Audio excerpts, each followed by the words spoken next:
From the studios of Staten Island Community Television, you're watching In the Bleachers, the television show for the world's most passionate sports fans. Hello, everyone. I'm Jaime Hixson. Usually, you see me here with my broadcast partner, Hector Boza. Hector, unfortunately, is under the weather, so he's back home recovering. Hopefully, he'll join us soon. In the meantime, we're very happy that you could join us. And as always, you can check us out on Facebook, Twitter, and YouTube, and also contact us through Snapchat and Instagram. Now, tonight, we have probably one of the most exciting shows that we've done in a long time, because we are going to be talking some hoops, just like you saw from that little basketball graphic there. We're going to be talking to a man who runs his own basketball league. His name is Scott Alaksin, and he runs the Alxn Basketball Association. And if I'm not mistaken, I think he's joining us over the phone right now. Are you there, Scott? Yes, I'm here, Jamie, live on the 513 Funk line, baby. That's me. Yes, sir. For the record, Scott's actually calling us from Pennsylvania because that's where the league is based. It's great to have you on the show, Scott. Thank you for joining us. How are you? Jamie, I'm great. It's great to be here. I appreciate it. It's an honor calling you live from New Brighton, Pennsylvania, the center of the universe, all the way out to Long Island, correct? In the Bleachers, baby. Close. We're in Staten Island, but you're Staten half Island, right because we are on an island. Staten Island, that's my fault. Shalom. Quite all right. You have a really intriguing basketball league that's pretty young for professional league standards. How about telling everyone about how the league began? Well, the league began last year, 2017. The Concrete Jungle, our local recreation committee, decided to put in all new glass backboards and breakaway hoops. We have a 5-on-5 full court hoop, as long as 2 3-on-3 half court hoops. And we developed a league that we wanted to portray or mimic the Rucker Park League of New York City. And we wanted to bring the talent level here, and we got it off the ground 1 year running, and it was a success for the first year. Had you been to Rucker Park before? I've never been to Rucker Park. I've been to the Planet, Brooklyn, looking around there. I've been to Madison Square Garden, but I didn't make it up to Rucker Park in my one venture to, the Big Apple. I will tell you this. Rucker Park is sacred ground for any basketball player, young or old. That's where a lot of Hall of Famers and young stars have made their way through to get to where they needed to get in the game. What made you decide to use Rucker Park as the inspiration for your league? I mean, it's the Mecca. If you watch any street ball classic, to see Julius Erving, the doctor, with some knee pads and some knee-high socks, dribbling around, and 700-800 people, probably more, hanging off the balconies, off the project buildings, off the fence. I mean, you got chills up your spine just trying to visualize it. Rucker 50 was incredible, but it goes on before that. And I mean, that's we all any basketball street baller knows Rucker Park is the top dog, the GOAT, so to speak. Is street ball popular in your part of Pennsylvania? Street ball, I believe, is popular everywhere. But yeah, here in New Brighton, well, to be honest, street ball was popular. It was popular in the late 90s. Early 2000s, we began our career running an Ironman. It was a 2-on-2 backyard venue that we would play all night, growing up through high school, whatnot. You would take, 16 teams, started at 7 at night, play till 7 in the morning. When you got the champion, you split the champion up and play 1-on-1 to 100 with ankle weights. And that's how we got it going. As we grew, it was time to grow the court. We grew to a 3-on-3 and developed the Funk Mob Classy Classic. And that was established in 1996 at Alxn Arena, a.k.a. my backyard. We decided to run a league that would benefit the building of PNC Park. And the time was changing from Three Rivers to PNC Park. We wanted to contribute to the community, so we wanted to raise some money for a good cause, and that was our inspiration. We ran 12 years of probably the best street ball that anyone that you speak to within a 30, 40-mile radius of Pittsburgh will tell you the Funk Mob was the place to be in July. You know, you and I had spoken just before the show started about the league. Not only are you paying tribute to Rucker, but you're also paying tribute to probably one of the most infamous professional basketball leagues that ever took place, and that's the American Basketball Association, which and the original one for all of the really classic basketball fans that are out there took place from 1967 to 1976. And that was at a time when they had the red, white, and blue ball, when they had the three-point shot, and when they had these really, really lucrative contracts for a lot of their players. Was the ABA something that you had known about when you were younger? When I was younger, I got to be honest with you, I was born in 74, so I grew up at the tail end of the ABA, and you know, it was all Magic and Bird. You know, Michael Jordan was, you know, the 80s, the Bad Boys, Detroit. My man Joe Barry Carroll of the Phoenix Suns, Houston Rockets. I was more of an NBA guy than anything. But the ABA, I always had a love for the knee-high socks, the red, white, and blue ball, the wristbands, the headbands.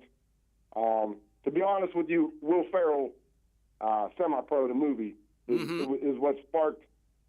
We wanted to bring that to life on a real-life venue, on a real-life court for the people. So basically, it was a case of art imitating life, correct? Yeah, that's exactly what it was. Now that you put it that way, that's exactly what it was. When you first developed this league, in addition to using Semi-Pro as another inspiration, what other kinds of quirks did you want to bring into this league that would make it different from the NBA or the G League or any other pro leagues that took place in the past? Well, we had our logo man, Chris Pipkin. We created him. He was the best basketball player I've ever seen come out of New Brighton High School. We turned him into Jerry West. We made him the logo of the ABA. We put him out there, wanted to pay homage to the greats that came through New Brighton, Beaver County, Pistol Pete Maravich out of Aliquippa, Brad Davis out of Monaca. I mean, there were some legends that these modern-day kids, they don't realize, or I don't know if they even care, maybe because they're uneducated about what good basketball is. So funny you mentioned. It's funny that. Excuse me. Ahead. No, you first. You first. We just wanted to teach the history of the game to the kids, the right way, the right way to play basketball, and the swagger of how to dress on the court. Walt Frazier, Clyde, baby. You got to come to the court dressed, even if you ain't playing. If you are playing, you definitely got to dress. If you ain't playing, you could throw the leather on, you know, put something around your neck and come to the park and watch and be just as impactful to the community.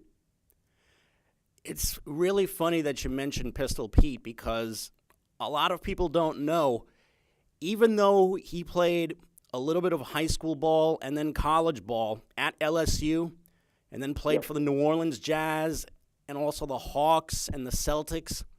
Pete Maravich was born in Western Pennsylvania, and he was probably one of the first great players to come out of Western Pennsylvania, maybe in the modern era. And he wound up going into the Hall of Fame. Right. Would you say that Pistol Pete was probably the best player you ever saw, or were you too young to probably remember him? I was too young to see him, but if I could play my game like anybody, he was certainly one I would pattern the passes. To me, basketball is all about passing. And that is, that's the guy right there that would break it down for you. Just watching his highlight tapes over the years, reading up on him. I mean, that's basketball to me. When you first started the league, was the history of the game something that you wanted to teach the young players? Yeah. The young kids growing up nowadays, they're, I guess, what would you call them, the computer generation? I mean, I knew we grew up on the Nintendos and everything, but it's hard to see kids. They don't know how to pick up. You won't find them at the park, like, playing pickup like we used to, like a wiffle ball tournament. I don't know if it's that they don't know how to create magic, through the games, whether it's stick ball, whether it's soccer ball, whether it's wiffle ball or home run derby or 2-on-2, 3-on-3. So we wanted to show these guys, hey, you can have fun playing basketball. It don't have to be goofing off, looking at your computer screen, playing Army fight games, whatever. Come to the park. This is the place to be. Get some free exercise and work on your game. There's legends out there. There's legends that you don't know about. Like, they don't even know about Michael Jordan. They do because the shoes, but, I mean, I don't know. Who would you say was one of your favorites to watch growing up? Patrick Ewing. Okay. Patrick was my all-time favorite player because he was a New York Knickerbocker for 15 years, and there was a time when I was a really big Knick fan. Yeah. But the way Patrick played the game, he played the game with intensity, with passion, and with a work ethic like I have not seen out of any player before. Yeah. Patrick was one guy. Michael was another guy. There was also Dominique Wilkins, Magic. Nowadays, LeBron James is the one guy who I would definitely consider to be my favorite player. But if I had to pick an all-time favorite, it would definitely be Patrick Ewing. Wow. Okay. I remember being in 6th grade, I wasn't allowed to spend more than $20 on some shoes, and I had to wear these white zebras, all white zebras that I got for like $14. I got my on first. Mondays and Wednesdays and Tuesdays and Thursdays, I have to wear the brown zips, and somehow I scored a pair of Patrick Ewing Hoyas for 1999. Oh wow! The summer of 6th grade, and felt like I was walking on clouds, baby. Pat Ewing, I do have a love for the Georgetown era. So salute. It sounds like we grew up in similar time zones. We did. I actually was born in 1972. Okay. And the very first college basketball game I ever saw was the famous Georgetown versus North Carolina championship game when Fred Brown threw the pass right to James Worthy. Ooh. And then after that, there were a lot of great games that came afterwards. Houston versus NC State, which was the famous quote-unquote pass by Derek Whittenburg to the now late Lorenzo Charles. When Patrick won his first championship and he had to go through Hakeem Olajuwon, that was the only time that Patrick ever got the best of Hakeem Olajuwon on the basketball court. Because after that, a decade later, Hakeem would beat Patrick in the NBA Finals.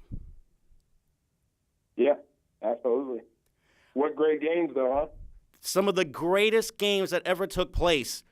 But it seems like nowadays, the college game has become basically the one-and-done generation. Very rarely do you see kids stay 4 years with the same school and graduate. Yep. And if they're not turning pro, they're transferring out after 1 year, 2 years, or maybe even going to school for 3 years, graduating early, but going to graduate school someplace else just for the sake of getting playing time. I have to ask you, though, how do you feel about the way the college basketball game has changed? Well, I got mixed emotions. John Calipari is from 15 minutes up the road. Moon Township, Robert Morris. Mm-hmm.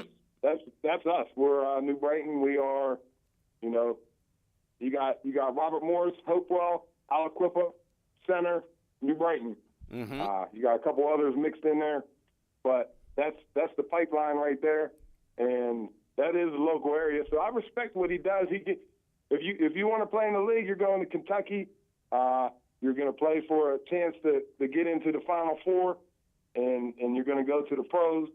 But along the way, here's a name you may know of. I become a Baylor Bear fan. Yes. And along the way, I met Anthony Prince, Taurean Prince's father. Yes. Taurean Prince was from, I believe he went to Long Island for a year and transferred to Baylor. Mm-hmm. Or he may have went to Long Island High School, moved to San Antonio, and then Baylor. But he got his 4 years in, and now he's in the pros. And if anybody who's been watching the Hawks lately, they know about Taurean Prince. Mm-hmm. They know about him very well. He's become a very productive player for them. Tell me more about your league. Okay, my league? Yeah, The tell me ABA more league. about your league. The ABA League is it's a summer league that is here for a brief time. We have a Memorial Day parade for the New Brighton community, and then we shoot right up to the park and begin the ceremony. We have opening day broadcasted live on the local radio station by a local legend, Bob Bergman of WBVP Radio, Mm-hmm. and Tom Hayes, as well as a few other, Mark Peterson, and some guys over there that really do it well. We try to put on a show for opening day. We have 6 teams last year. We had the Cuban Jazz, who were the world champions. Mm-hmm. We had the San Jose Tropics. We had the Georgetown Amigos. We had the Coney Island Bombardiers. Oh, And we had the Phillipsburg Banditos. And last but not least, in honor of the Hawk, Connie Hawkins, we had the Pittsburgh Pipers of PIP Pittsburgh, named after our logo man, Chris Pipkin. He was the owner and GM. And naturally, the orange and blue, Connie Hawkins, Pittsburgh, baby. They were in it, and that was the team that got the headlines opening day. They broadcast, and to be honest with you, we wanted some talent, but the talent that we got was remarkable. These kids playing, I would say, would range from 18 to 24, 25. I mean, you have a few that pushing 30 would slide in. Wow. But that's where you begin to get exploited, and you would show your age, Definitely some high risers. Dustin Sleva, he went to Shippensburg, was the all-time leading scorer. Antonio Reddick from Aliquippa, you talk about Pistol Pete. Antonio Reddick was by far, I call him magnet hands. He, any loose ball, he was grabbing. Any big game, he was dropping 50.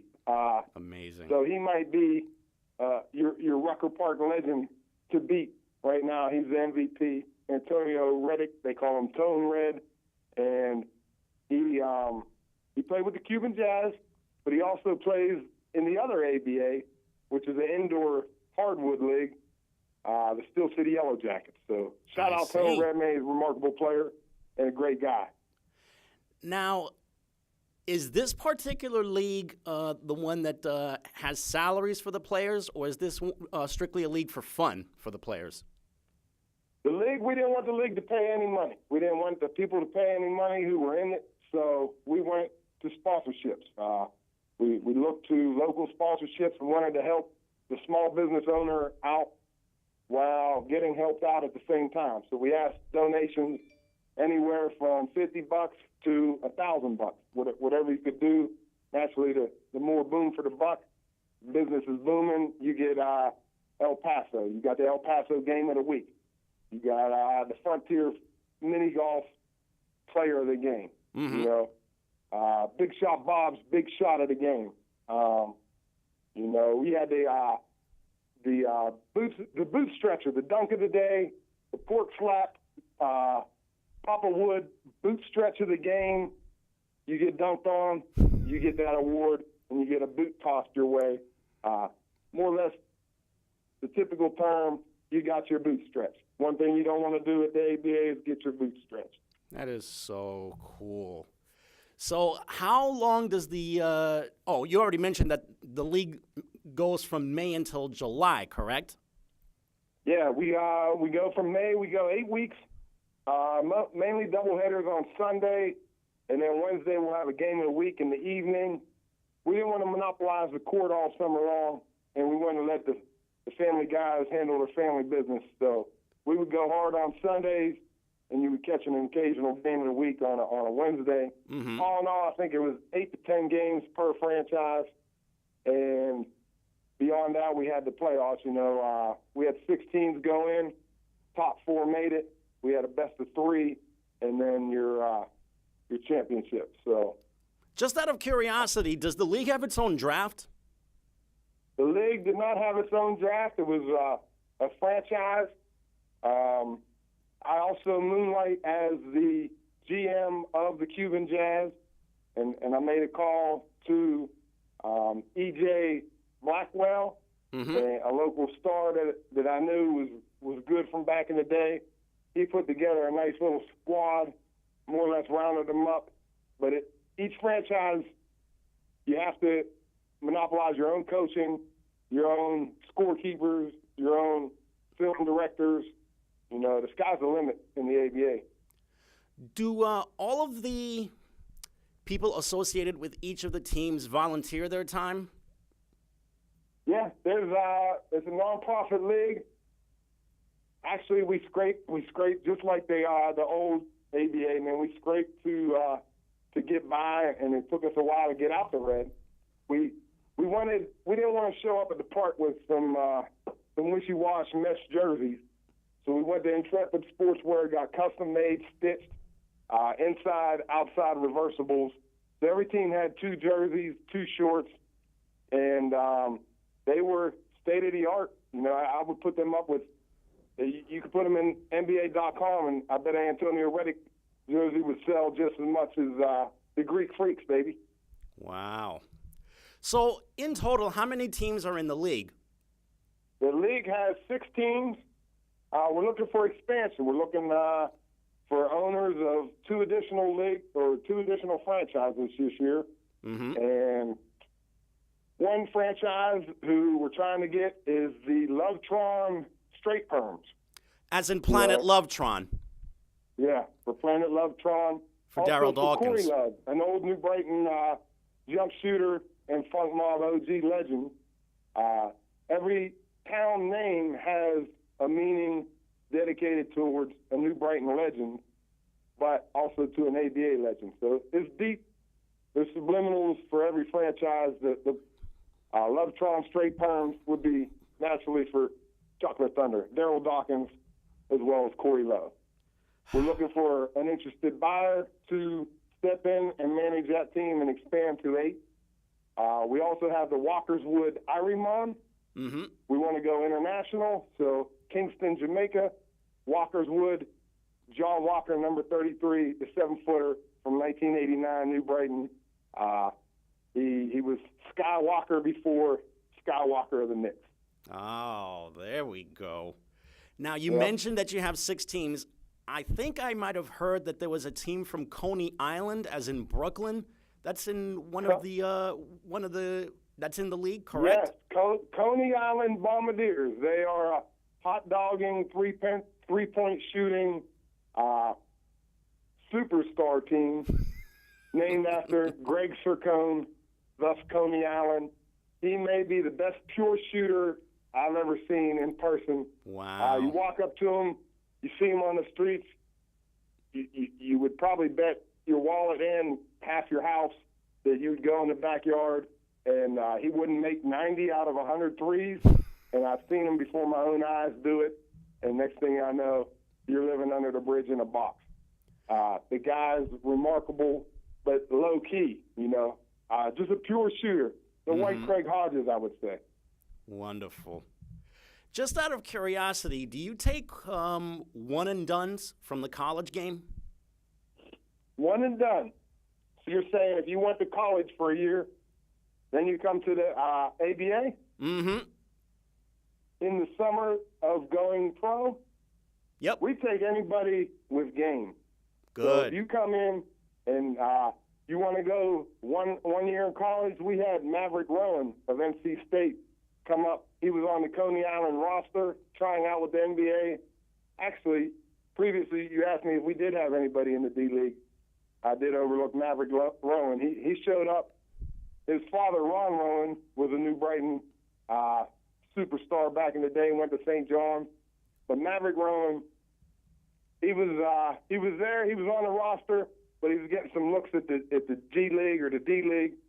So at the time, he didn't lace him up on opening day last year, but he was available. He came out and showed his support. And yes, any one and done, we would welcome. We're looking for that superstar. We got a lot of local superstars. We're looking for that guy to cross the border. I would even welcome Kenny Anderson to come back out of his cigar club and lace him up, and just to give us the nostalgic next level type reputation. Awesome. Now, let's talk about scouting. Let's say that there was a particular player that you had real interest in. Who would be the one to do the scouting of that particular player? Well, being that I'm the president and founder of ABA, as well as the GM of the Cuban Jazz, I kind of took an initiative to make my team a powerhouse. So if I catch wind of a superstar, unfortunately, me and my man Fidel Sarastro are in the Subaru heading upstate looking for the Big O, Oscar Tabizu. It's a Congan name. I don't want to botch it, but I already did. From Kennedy Catholic. You talk about the Pat Ewing meets Alonzo Mourning. This guy, he's a junior at Kennedy Catholic. They won the state from Pennsylvania this year, and he's a pure monster.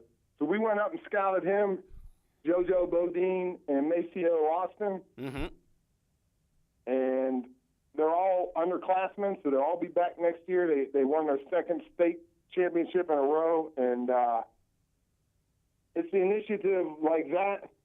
I want to say Cuban Jazz is the best scouts in the league, but then you go to Coney Island and Greg Sircone. He teaches. He's the shop doctor, so he had Sheldon Jeter of Pitt, University of Pitt, transferred from Vanderbilt, local Beaver Falls star. So he brought him out to the court. We had some other guys, like I said earlier, Dustin Sleva. He came alive from Phillipsburg. So this guy, Phil, he was the owner of the Phillipsburg Banditos, but he's over in Thailand right now. He says he's playing. I think he's scouting. So the more I think about this question, the scouts are everywhere. Interesting. So you're in Western Pennsylvania. Have you lived there all of your life? Yeah, I lived in the house that I'm in right now since I was 5. I went away for a little bit to college, came back, but I'm here now. I have a little 3-on-3 court in the backyard called Alxn Arena, and that was the home of the Funk Mob Classic. And yeah, I'm New Brighton born and bred. Awesome. Yeah. We know how big football is in Western Pennsylvania, but how do the sports fans feel about basketball at any level? Basketball, I think, is catching fire. If you see a basketball fan, they know their stuff. Like this ABA, the Steel City Yellow Jackets, they're separate from our ABA, as I said earlier, but they went to the Final Eight. Antonio Reddick led the way. They had G-Money. They had Dr. Dingo. They had several of our players, but from the stories that I was told, he went down to Texas, and they played the Jacksonville Giants, who won it 4 years straight and running. And they said, wow, man, we didn't know Pittsburgh actually could ball like this. Wow. So, I mean, it's past my time is come and gone, so I can't lace them up. But I think the town, the area, the basketball's on its rise. And with these new courts that our local rec committee put in, I mean, I would challenge anybody within 100 miles to put their court against ours. And there's no competition. Very good. Now, tell me about your own personal experience with basketball. Do you remember the day that you first discovered the game? Well, I can't really say the day I discovered it. I do have early career visions of getting a hanger and duct taping it and putting it in the front driveway and shooting with a red, white, and blue plastic ball prior to putting a hoop court in the back. The hoop court I put in the back, the first backboard we put up was a Houston Rockets backboard, hand-painted, handcrafted for my man J.B. Carroll and your arch nemesis, your kryptonite, Hakeem Olajuwon at the time. Yep. Hakeem Olajuwon. Mm-hmm. But I would say I also remember hooping at my cousin's. He had a little Boston Celtics garage hoop. And my man Gooman Nelson, he down there in Jacksonville, West Palm Beach now, he's doing big things. He had a little hanger hoop in his bedroom. Mm-hmm. And no matter where you looked, if you didn't have your game on top notch, your neck might get crammed on one way or another. I see. Tell me about more of your own experience with the game. Did you ever play any high school or college ball, or maybe lucky enough to dabble in the pro game at all? I never did. Seventh grade was about the extent of it. I always thought I was a big timer. So once I realized that my spot was coming off the bench, my blood wouldn't circulate too well. So I called it a career. But I cranked it back up, through street ball as I got older, the Funk Mob Classic, local Legends games. My game kind of came to life. I would say I kind of grew into my body. I had the vision of a Pistol Pete mixed with a pretty jumper. It was a jump shot, but it was only about 2 or 3 inches off the ground, kind of like a Dale Ellis or Charles, the rifleman person. I think highly of my game, but I love the pass. I would love throwing alley-oops to my Sean Kemp impersonator, Chris Pfizer, a.k.a. Balco, a.k.a. all caps, a.k.a. your neck is hanging on the ground and your boots are stretched up your back. Cuban Giants, baby, for life. Jose Blanco. Sorry, I get a little fired up when you start bringing back the good old memories. Now, just out of curiosity, how tall are you? I'm in the program. I'm 6'4". If you ask me, I'm 6'3". When I go to the doctors, they say I'm 6'2". So. Well, either way, I would still say that you're just about the right height to be a point guard. Since you're also the commissioner of the league and you're also GM of one of the teams, do you still find time to play the game? I used to play on Mondays and Thursdays, and I got to the state where I ordered myself a uniform, the Pete Rose player manager, and there was a point in the inaugural year where I came off the bench, and I told the gang, I said, we get this breakaway, I'm throwing it off the glass, somebody come in, let's make a poster. So I got in, I was saying about 48 seconds, I gave up 4 points, shot an air ball, and lost the turnover. And that was my ABA career. I realized these guys are a level that I can never reach again.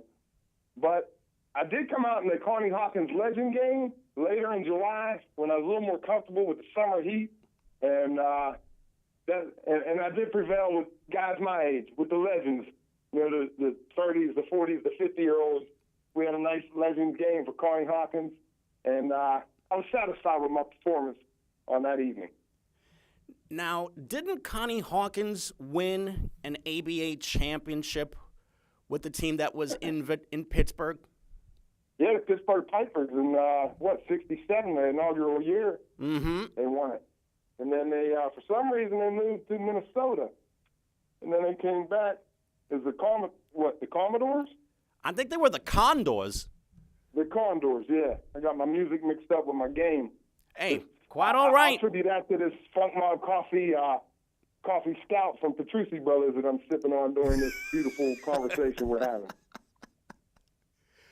So, in the city of Pittsburgh alone, I know that there are quite a few high schools that have their own basketball programs. Have you gotten a chance to look at any of the players in that area that you think might be ABA material down the road? Yeah. This ABA, I guess, is a blessing in disguise. It's brought my knowledge to the high school level. I'm scouting the next guy to recruit for our league, and there's several ones. I would have to say the Big O, Oscar. I won't say his last name again. I will say he's from the Republic of Congo, and I will say he's a great guy. I met him through Walt the Wizard and Mr. Ryan Bodine up in Franklin through Kennedy Catholic. This guy, I tell you, I guess he's getting recruited by West Virginia, Ohio State, Kentucky. My guess is, from what I'm hearing, what these guys are telling me, he'll be in the pros. They went to the States. I seen him play one game. The end of the first quarter was 26-0. Wow. He had about 3 or 4 dunks. They went to the state championship. I was like, all right, they're going to meet a match. It was 29-0 at the end of the state championship. And that's granted, it's a single-A school, but this school has guys from 5 different continents. And I would say he was the most special around. Other names, going to Notre Dame, Robbie Cromartie. He's a nice little 6'5", kind of like a Dante Calabria, North Carolina. I could see him going to Notre Dame, possibly. Mm-hmm. I didn't see him enough, but I would say he's one of the better guys around with a chance to make it somewhere. Who else? Those would be the top 2 names right off the bat. And I know there's a couple more down. So, like I said, I'm about 20 miles north of Pittsburgh, so I don't get to quite see the city guys, the city leagues as much as these northern teams. So there may be a few hidden gems down there, too. It's really interesting that this league has developed so much in such a short time. Here's some food for thought, though. The women's game has grown dramatically over the last 20 years or so. Do you think that there might be a chance for the ABA to maybe open up a women's division down the road? Yes, absolutely. We tinkered around with it last year at our All-Star game. We had All-Star Friday night, which had a Rising Stars game. We had the boys, I think, 6th and 7th grade games, followed by a girls game, which was 9th through 12th. We had a nice girls game. So that was our first dabbling with the Women's League. We have a local, I think her name's, is it Shatori Kimbrough, maybe? I could be butchering that, too. From Hopewell, she went to Maryland, and she's now in the WNBA. So she's a local product. I've been actually trying to reach out to her. I'd like to reach out to anybody from the area that can help guide some of these kids, whether they're less fortunate kids or they're fortunate kids with game. Just take them under the wings and put forth to make the Beaver County area a better place, basketball and non-basketball. But yes, the WNBA, the WABA, my man Jose Blanco, he is the vice president of the ABA, as well as the director of fan relations, as well as the GM of the San Jose Tropics.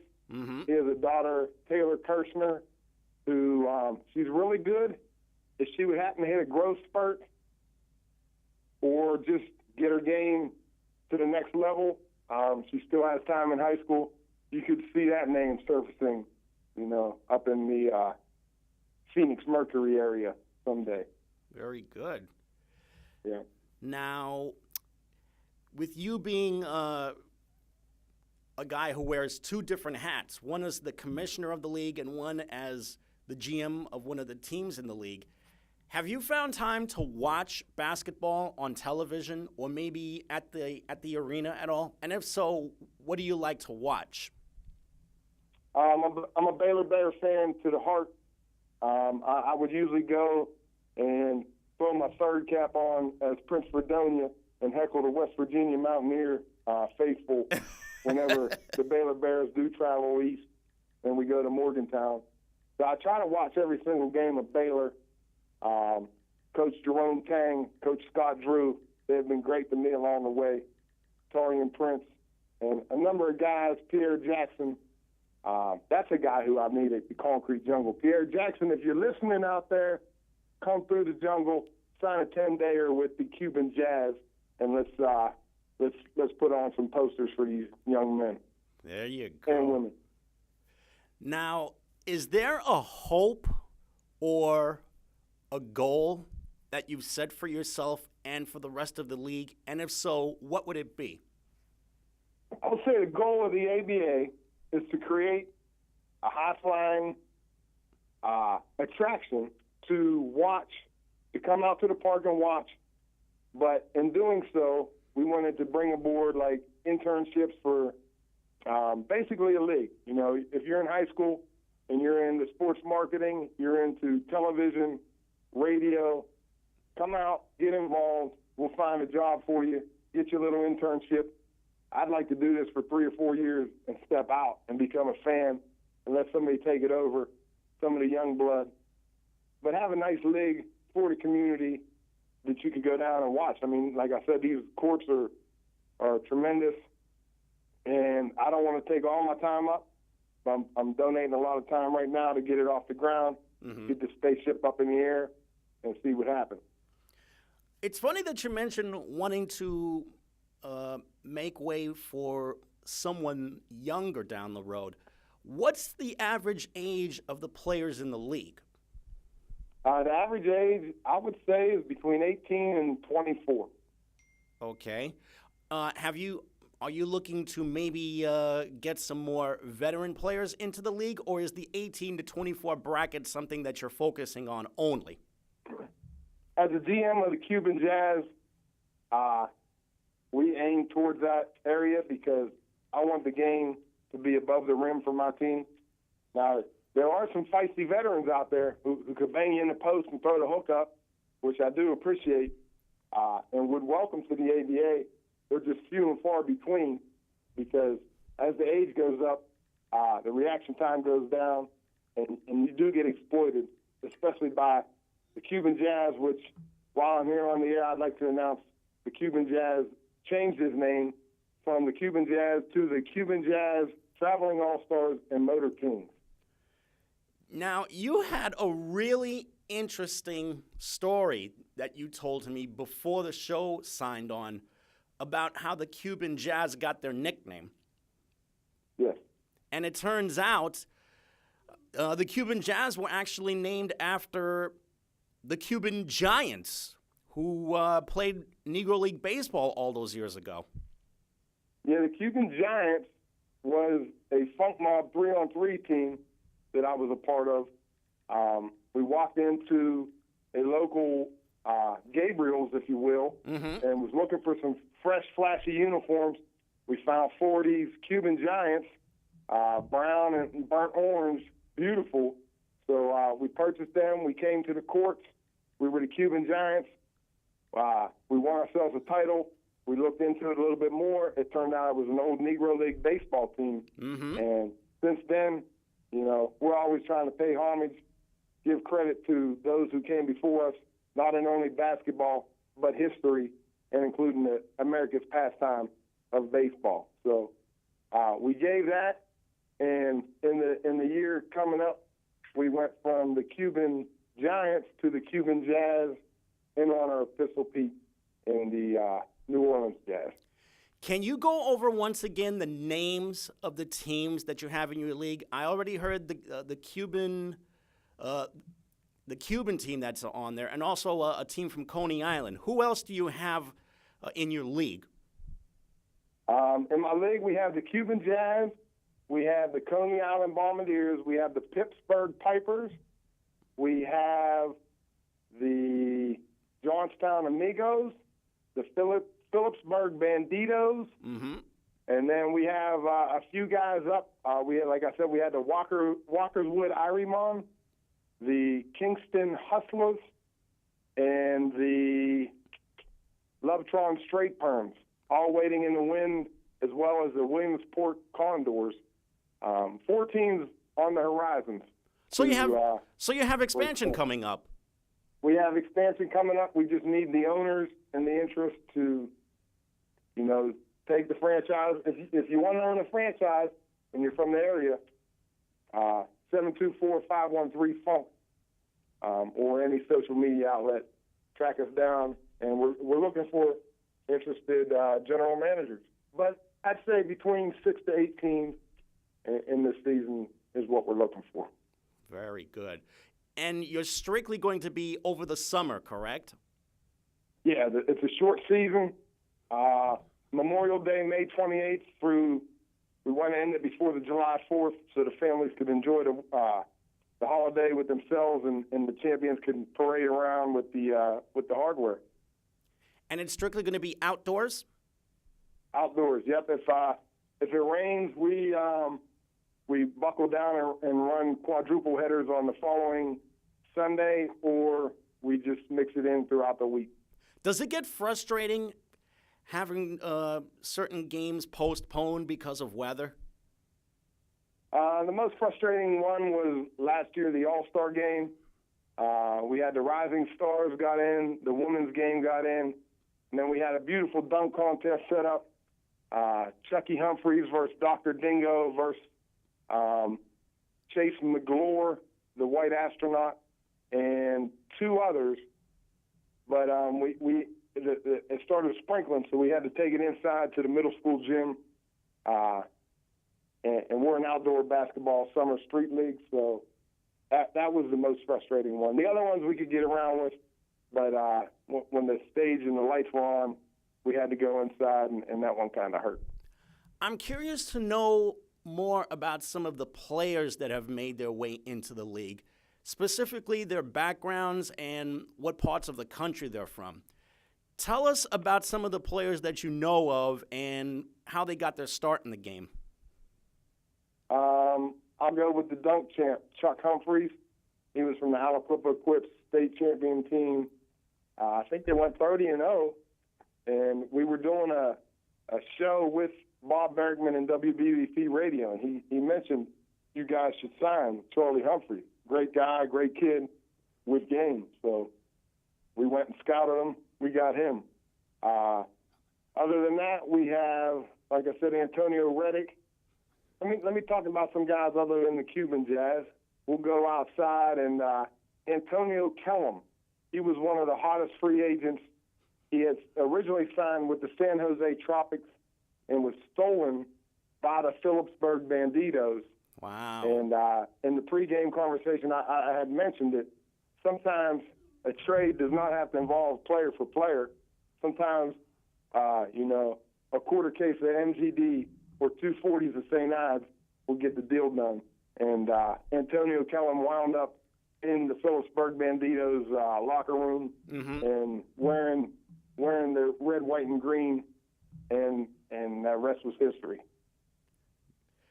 Here's some more food for thought. You mentioned expansion before, that you're hoping to bring in 4 new teams down the road.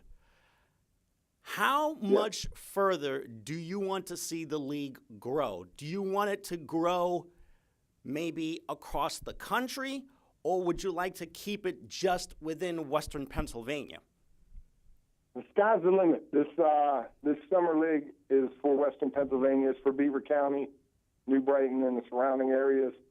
But my head coach, the coach of the year, Fidel Sarastro, he has a vision of bringing the ABA franchise to Beaver County, and he wants to convert to the hardwood so we would have a Cuban Jazz in our league as well as a Beaver County Cuban Jazz that plays nationwide. And so I guess that could go either way. We could go nationwide in the long term, but our league, the ABA, it's an outdoor league for anybody, Pennsylvania, West Virginia, Ohio. Or if you're willing to come and get a summer hotel for a month, come on down, bring your New York team, and we welcome you naturally. We welcome you with open arms. Funny that you mention that, because my broadcast partner, who unfortunately is under the weather, he's actually watching this at home. I'm asking on his behalf if there's any chance that maybe you could give him and I a tryout in the event that we were to go to Western Pennsylvania. As a player? As a player. Absolutely. We would love that.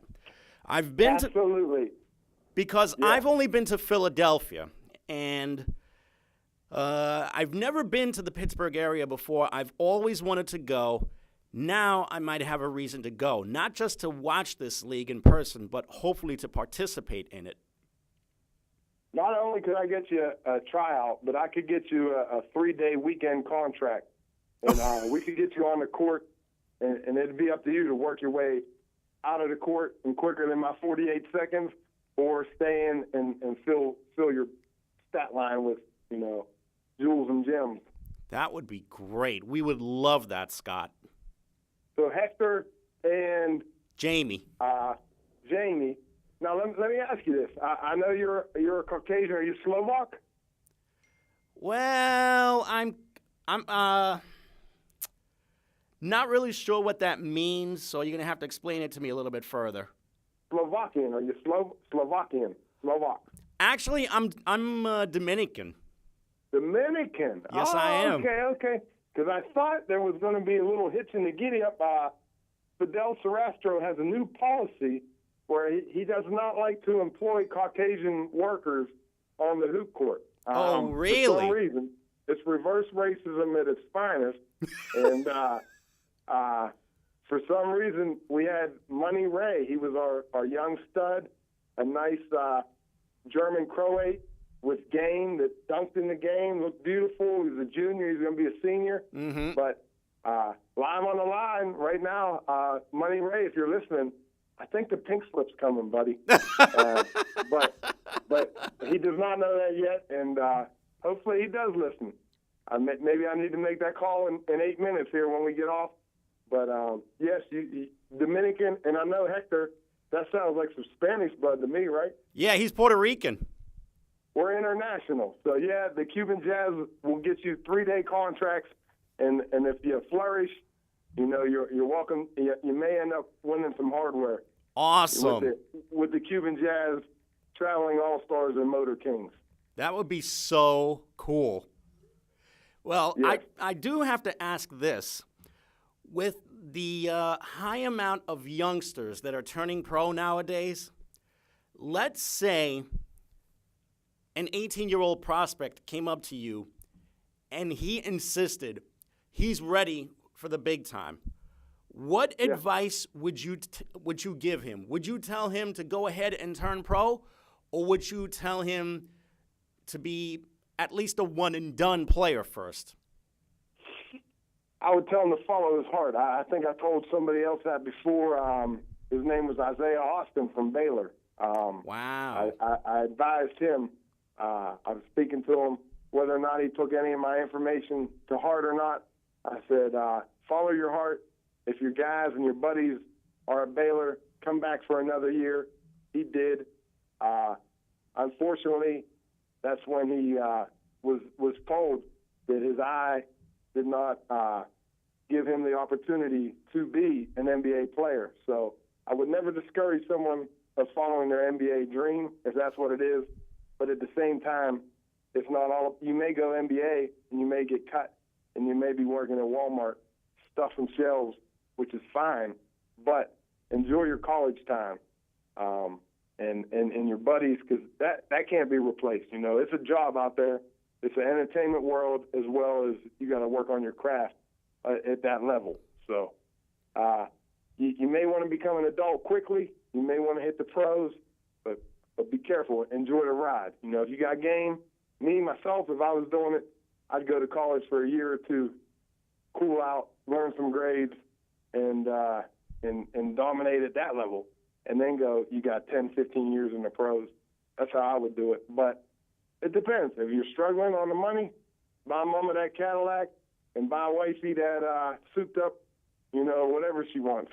So it could go either way. That's great advice. I don't like answers like that, but I would say follow your heart. Well, that's the best answer that you could probably give to anyone, is to follow their heart, and also to trust their instincts as well, because usually their instincts are more important than the opinions of strangers. Right. That money ain't everything. It's nice, but it ain't everything. Mm-hmm. Do you have any last words for us before we officially sign off with 3 minutes to go? I do. I'm in search of two answers. One, check out our Twitter address, @ABAHoops, and let us know if Mr. Alaksin, myself, opening day 2018 bobblehead, there's a picture of it. It's sponsored by Black and Mild and St. Ides. Do you endorse it? I'll put a poll up. Please vote. Do you think this bobblehead is worthy of opening day stature, or should we move on to Dr. Dingo, the human boot stretcher, or MVP Antonio Reddick for the opening day bobblehead? That's one. And last but not least, we are in search of DJ Premier. Primo. There you go. Brooklyn's finest, Texas to Brooklyn gangstar. You're our guy, man. You're the closest thing we got to it. Can you track down Primo, DJ Premier? We need him at the courts. All-Star Weekend. There you go. Scott, wonderful, Yes. wonderful job. Thank you so much. It was really nice of you to take time out of what had to be maybe a really busy schedule to speak to us. Thank you again. Congratulations on the league. We certainly hope that this league prospers a lot more down the road. Jamie, I appreciate it. All you listeners out there, follow Jaime Hixson, Jamie_Hixson in the Bleachers. I Yes, love it. sir. I love what you're doing up there. Thank you for the opportunity. It's been truly a pleasure. Hopefully we could do it again. And thank you so much. We definitely have to talk again. Yes, and you have my number. That's 3-day weekend. That's not a publicity stunt. You can come down. You can try out for the Cuban Jazz. The only thing is, at halftime, you may have to wrestle a bear. Well, I don't know about that, but I will certainly try. Thank you We gotta again, fill the Scott. seat. All right, baby. Thank you. All right, be well. Yep, you too. Bye. Bye-bye now. Folks, with that being said, we're going to bid you adieu. Thank you to everyone for watching this. Thank you once again to Scott Alaksin of the Alxn Basketball Association for his time. For everyone here, oh, of course, thanks to Kenny Graham on the other side of the glass. How can I forget about Mr. Graham? I'm Jaime Hixson. We certainly hope that you enjoyed tonight's show, and we certainly hope that you'll join us next week. Good night, everyone. Enjoy the games.